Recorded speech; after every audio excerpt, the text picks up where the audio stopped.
Hey everybody, this is Erin with Flying Solo, and I wanted to stop in today to talk to you all about the fog of grief. I feel like it comes and goes in waves, and lately I feel like the fog has been closing in on me again lately. So I wanted to share when I talk about the fog, what that means with all of you. The fog of grief to me is like walking into a really dense fog event, right? Like the weather is really foggy outside. You walk outside and everything is white.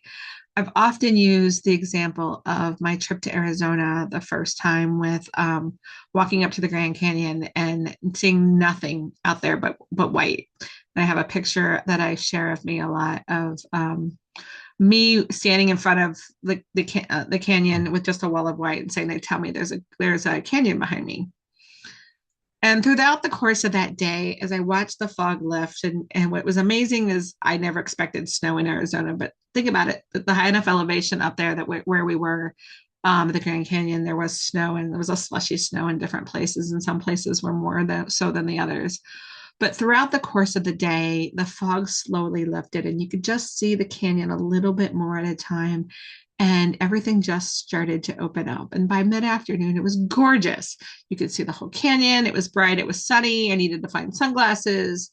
It was this beautiful weather. We didn't need our coats on anymore that we wore in the morning. My shoes were soaked from walking through the slushy snow, but I could just enjoy the beautifulness of how amazing of a creation the Grand Canyon is and what there is out there that is just vast and just keeps going and going and going. And it looks like it never ends when you're standing up at the rim. But what I realized with that, and the reason I talk about the fog so much, even more so than talking about the waves of guilt, talking about the fog to me is describing how you're in this dense fog and you just can't even see in front of you. It's this wall of white all the way around you. And sometimes it rises, sometimes it gets denser, sometimes you can see through it. But think about driving in fog. You can't turn the headlights on in your car because it just looks worse. That's what grief is like. Some days you can't turn your headlights on to see in front of you because it's just so bad. And some days you're doing fine and everything is lifting. And then the next thing you know, the fog settles back down around you and it becomes dense and overbearing. And it feels like a weight on your shoulders all at the same time. That's grief. Grief is being that person that is missing someone that's important to you. And it doesn't just have to be because they died, it can be because your best friend moved across the country, right? It can be your kids have left for college and you've lost your first child to well, they're not lost, but they've left for college and now you don't have them in your house, and that relationship has changed because they don't live with you every day anymore. It can be a change of a job, or because you've changed job, you don't hang out with a friend anymore and you miss that friend. That's all grief. Grief doesn't just have to be because somebody died. And missing someone doesn't have to be just because they died. It can be just that you don't get to see them like you used to, or your relationship is different. That's all grief. Um, Getting that diagnosis to find out that someone is sick and knowing you're not going to have whatever future you have coming in front of them, that's anticipatory grief, but it's all grief. And the fog settles in around all of that. And we talk about brain fog a lot, or grief brain a lot, after somebody dies, just being able to not process everything around you. But that's still the same thing. It's that things are so dense around you, you can't figure out who you are and what you want to be and how you want this world to be. And I want you all to remember that no matter what happens, there's someone that will help you. I'm here to help you. And I'll help you learn how to fly right through that fog. It won't be immediate and it will never go away completely because we never really stop grieving. But what we do is we learn how to fly. We learn how to get those wings underneath us, and we learn how to find and live our best lives in a way that we can now, and find that identity that is within you that is lost. Watching the fog lift that day in Arizona, they're at the Grand Canyon, and watching the beauty of it all made me realize that my fog could lift, and I could become that person. And I'm not the same person I was before my husband passed away, and I'm not the same person I was before I went through my first marriage. I'm not the same person that went through any of the stuff that I've been through. These events, grief, trauma, relationships, all of that change who you are. And that's not always a bad thing. Maybe finding out who you are now and who you're going to be in the future is what you need to do. Maybe that grief and maybe losing that person, not, I'm not saying it was a good thing, but that alters your next step. Would I be here doing this with you and talking to you about grief right now if I hadn't lost John? Probably not. What would I be doing? Who knows? But the person I am now wants you to know that you don't have to do grief alone. The person I am now wants you to know that it's okay to miss the person that you loved. It's okay to say, cancer sucks. It's okay to say, I don't like the fact that my kid left for college because I miss them. It's okay. All of it's okay. And if somebody tells you why or asks you why you're still grieving, tell them because I love that person that much, I can't stop. Tell them that this change in your life affected you in a way you never thought would imagine. And you are still trying to figure out how to live life differently and live life to its fullest in your new form. But no matter what happens, they're not allowed to tell you how to live and they're not allowed to tell you how to grieve because we all do it differently.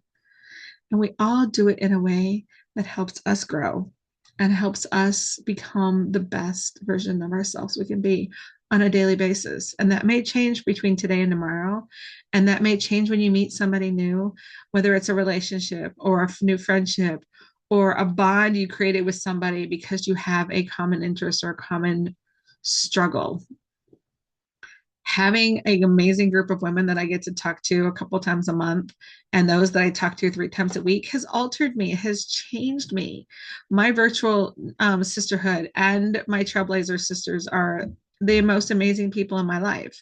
And I don't know that I would be doing what I'm doing right now without those two groups because I don't know that I would have ever built the confidence to do this.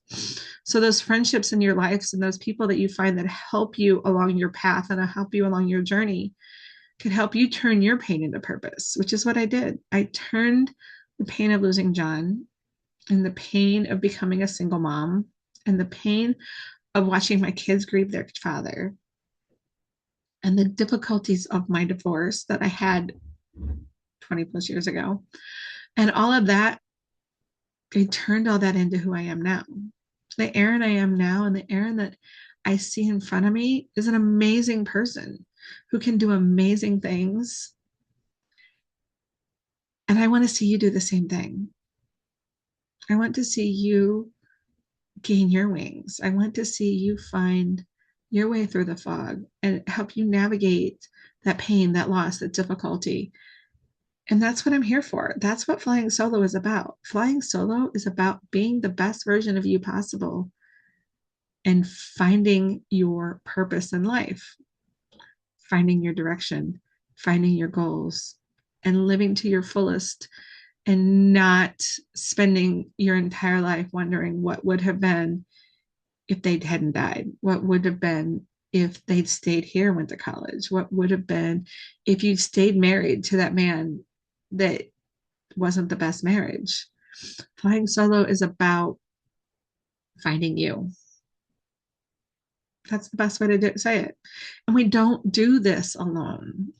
You know, I say flying solo is was started out as suddenly single and trying to figure it out.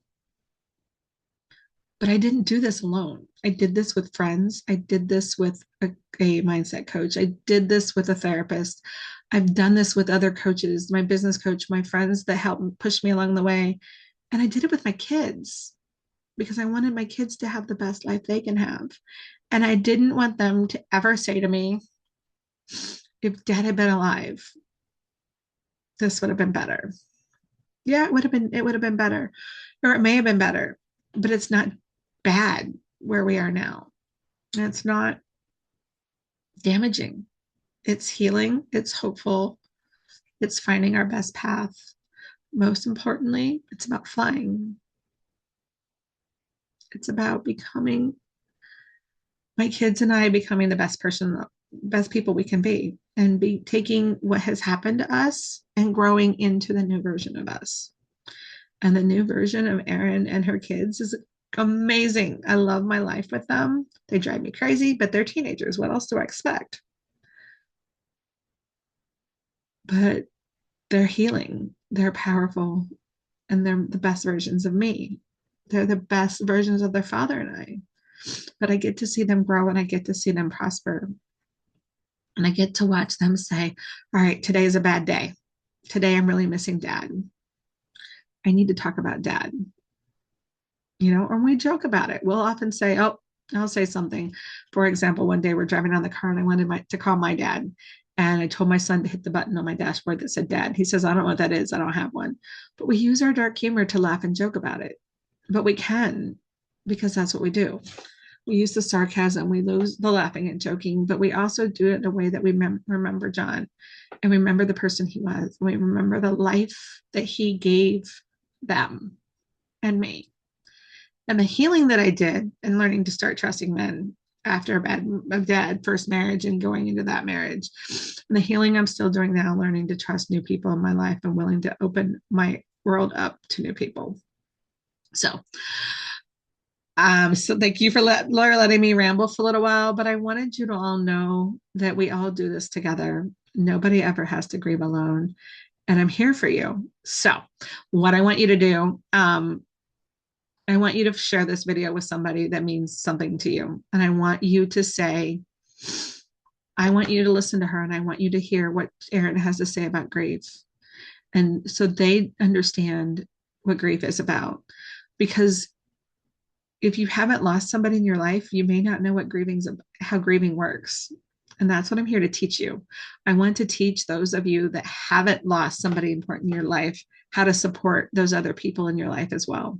So stay tuned for more information coming on flying through the grief and finding your way. And there's so much more happening, but I'm excited to share this with you. So if you need anything, comment on the video. I'm going to be keeping an eye on things, but let me know what you're looking forward to and how you can grieve through motherhood and finding yourself all over again. Take care.